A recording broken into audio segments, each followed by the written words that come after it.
So guys আমরা এখন কোথায় যাচ্ছি? মাঠে যাচ্ছি। হ্যালো গাইস, আমরা চলে এসেছি মাঠে। যেহেতু আমরা শসা মাখা করবো, তাই তাতে প্রথমে লঙ্কার গুঁড়ো, নুন, ধনের গুঁড়ো সব একসাথে মিক্স করে নিতে হবে। নিয়ে তারপরে শসাগুলোকে ধুয়ে কুচু কুচু করে কেটে নিতে হবে। ততক্ষণ আমাদের শসা কাটছে, ততক্ষণ শসাটা কাটা হোক। তো আজ আমরা একটা বান্ধবীদের বাড়ি এসেছি পিকনিক করতে। মানে পিকনিকটা কি, মানে শসা মাখা পিকনিক আর কি। তো শসাটা কাটা হয়ে গেছে, এবার লেবুটা কাটা হচ্ছে। এবার লেবুটা কেটে শসার মধ্যে দিয়ে দিতে হবে। তারপরে আস্তে আস্তে লেবুটা দেওয়া হয়ে গেলে এবার কাঁচা লঙ্কা কটা কুচি কুচি করে কেটে তাতে দিতে হবে।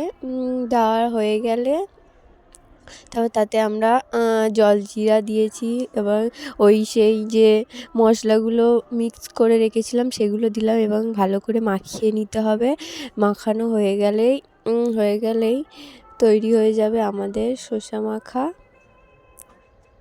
তো শসা মাখাতে মাখাতে আমাদের শসা মাখানো কমপ্লিট হয়ে গেল। এবার আমরা খাবো।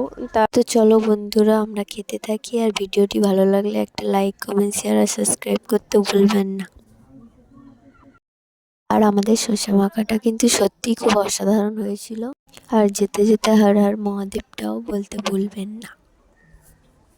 ওকে, বাই গাইস, টাটা।